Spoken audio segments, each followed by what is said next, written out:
Winter weather, skiing down mountain slopes, skating at the Olympic Oval, and having snowball fights with your best friends back in the sixth grade. Isn't it fun? Wonderful? I've made some of my closest friends through participating in winter sports and enjoying the captivating cold that the Canadian climate provides us. But that's just it. Winter, especially as it's like in the Great North, is only available to us here. Our cold climate has been slithering into every aspect of our lives, shaping what we do, who we hang out with, and the personality that forms as we grow up. Hello, my name is Joshua, and today I'll be exploring how weather could be the missing variable in shaping our identities. With climate change on the rise and extreme weather events becoming more common, gaining an understanding of how our surroundings influence our behavior, biology, and mental health become more important by the day. So let's remind ourselves of the ways weather influences our lives before delving into the methods we can use to address the impacts it has on our personality. Picture this. You're a kid, eyes glued to the screen, watching your favorite ski jumper soar through the air. You stare in awe as flakes of frost fly off of them, like a trail of stars. You want to be just like them.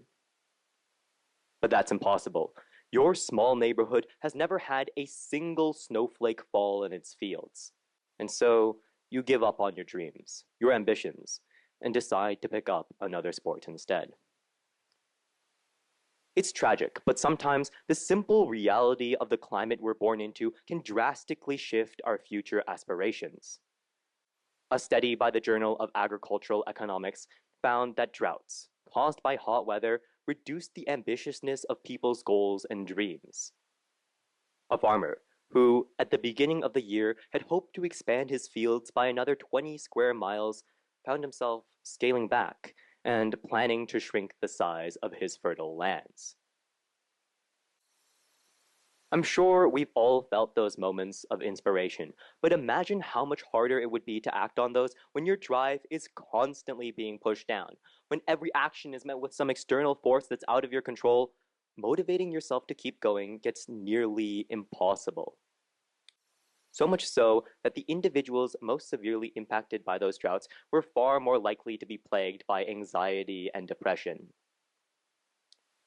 Though most of us have never had to deal with a citywide lack of water, I'm sure we can all empathize with the plight of polluted progress. That feeling that no matter how much you plan and prepare, the world keeps acting against you. Yet, weather does more than oppose our ambitions. Imagine you're transported from Canada to Egypt at the height of summer. Your tongue slowly starts to turn to sandpaper. Every breath seems to suck the moisture right out of your lungs. And when you look up for comfort, the sunlight blinds you. This is the devastating reality for millions of people living across the world, and growing up in this environment can have a massive impact on your personality. A study by the Yale Journal of Biology and Medicine found a close link between warmer temperatures and aggressive behavior. Even places that were a singular degree higher would experience a 1.4% increase in assault deaths. This shows us that the heat that seems to cling to our clothing is seeping into our minds. The temperatures created by the climates we live in are shaping the very ways we behave. But it's not just the heat. Cold climates can also play a critical role in shaping our personalities. The American Psychiatric Association discovered that more than 40% of US citizens undergo a phenomenon known as seasonal affective disorder during the winter. They found that more than 136 million Americans would experience symptoms resembling depression and anxiety, draining them of energy and motivation. These detriments only grew more common in frigid states, such as Alaska, where cold temperatures are present year-round. Now, though most of us have never had to deal with the extremes of weather, I'm sure we've all had to grapple with the biting cold of the Canadian climate. The snow piling up 10 feet high, making it impossible to open your door, the slush-covered roads, and the invisible black ice you always seem to spot just after you've already stepped on it. When the winter is this unforgiving, it seems so easy to go inside, snuggle up in a blanket, and stay comfortably at home for the entire day. Then those days turn into weeks, and the lethargic lifestyle slowly oozes its way into your calendar. Before you know it, the entirety of December has disappeared. Here in Calgary, we tend to be less impacted by natural disasters, but that doesn't mean we can't empathize with these people's plight. Have you ever lost a pet? Do you remember that feeling of emptiness, that void in your heart that never quite disappeared? Imagine how much worse that would feel if it were your home, a place you lived in for all your life, or even worse, a loved one. Sadly, that is the tragic reality that victims of natural disasters must overcome. So now that we have all this information, now that we're aware of how much weather influences who we become, what do we do with it? What do we do now that we know that the climate of our birthplace has so much power over our future? Well, that question brings me to the case of the Peterson family farm. Bruce and his wife Carol were farmers in the city of Northfield, Minnesota. They lived in an area that was a mere 8.6 square miles large.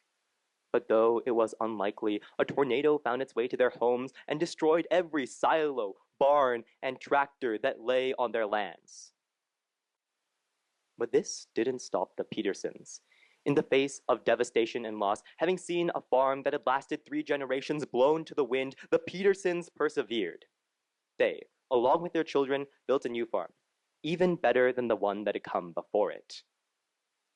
Their grain silos expanded from 850,000 bushels to 1.25 million. In place of their barns arose a 3-office shop with a built-in cold storage area. And their fields, previously plowed by 40-year-old tractors, were lined with the newest models the market had to offer. Their rapid recovery was possible thanks to the Petersons' ability to persevere, adapt, and overcome. They persevered in the face of unimaginable adversity and loss, even when the odds were stacked against them. Bruce and Carol, along with their children, adapted to their new conditions. And instead of giving up, they worked, they built, and created something new. And because of that, they were able to overcome even the power that weather can bring. Finally, allow me to take you back to those snowball fights I enjoyed as a child. Though those moments were fun, they could only happen at very specific times in the winter when the sun and snow lined up just right. So, for 6 months of the year, 12-year-old Josh was bored to death. Thankfully, I managed to find an alternative. I replaced those balls of powdered ice with ones made of foam instead, and though I caught the occasional dodgeball to the face, I was still able to replicate the thrill and excitement that those snowball fights brought. So, the next time you see a news report about a potential funnel cloud in the distance, don't let it put you down. Don't let the rainy days turn your smile into a frown, because the clouds overhead may seem to confine us, but you can use the knowledge you've gained to fight, to empower yourself. Let it empower your ambitions, embolden your aspirations, and inspire you to chase your dreams. Yes, the clouds may confine us, but we've made planes to break free of them too. So fight the winds that push you down. Fly high, chase your dreams, and change the world. Thank you.